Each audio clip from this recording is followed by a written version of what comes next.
কবি শুধু কবি নন, জাতির পথপ্রদর্শক। এই বার্তা নিয়ে আজ রবীন্দ্র জয়ন্তীতে আলোকিত হলো জলপাইগুড়ি শহরের দুই কেন্দ্র।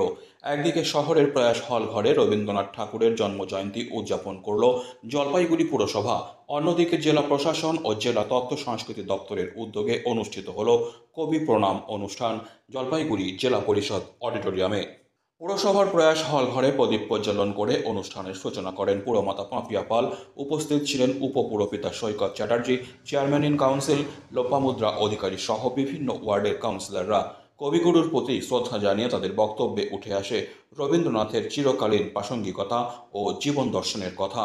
এরপর গান, আবৃত্তি ও নৃত্যে ভরে ওঠে মঞ্চ, ফুটে ওঠে রবীন্দ্র ভাবনার উজ্জ্বল রূপ। অন্যদিকে জলপাইগুড়ি জেলা পরিষদ অডিটোরিয়ামে সকাল থেকেই উৎসবের আবহ। কবি প্রণাম অনুষ্ঠানে রবীন্দ্র প্রতিকৃতিতে পুষ্পার্ঘ অর্পণের মধ্য দিয়ে শুরু হয় কর্মসূচি। রবীন্দ্র নৃত্য, আবৃত্তি ও সুরে সুরে রবীন্দ্র সঙ্গীতে ভরে ওঠে সভাঘর। উপস্থিত ছিলেন জেলা পরিষদের সভাধিপতি কৃষ্ণা রায় বর্মন, সদর মহকুমা শাসক তমজিৎ চক্রবর্তী এবং জেলা তথ্য ও সংস্কৃতি আধিকারিক সৌরভ বিশ্বাস। সৌরভ বিশ্বাস বলেন, রবীন্দ্রনাথ আমাদের মননের ভরসা।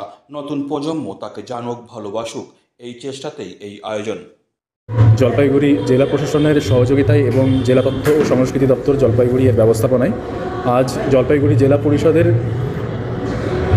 যে অডিটোরিয়াম হল সেখানে রবীন্দ্র জন্মজয়ন্তী সমর্যাদায় পালিত হচ্ছে।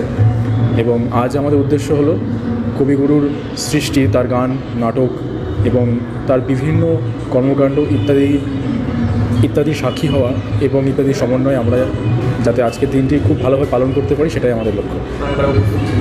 আমাদের আজকের অনুষ্ঠানে অত্যন্ত আমরা সৌভাগ্যজনক, আমি খুবই আনন্দের সঙ্গে আমি জানাচ্ছি যে আমাদের এই অনুষ্ঠানে উপস্থিত ছিলেন মাননীয়া শ্রীমতী কৃষ্ণা রায় বর্মন, সভাধিপতি জলপাইগুড়ি জেলা পরিষদ, এবং মহকুমা শাসক সদর জলপাইগুড়ি শ্রী তমজিৎ চক্রবর্তী মহাশয়।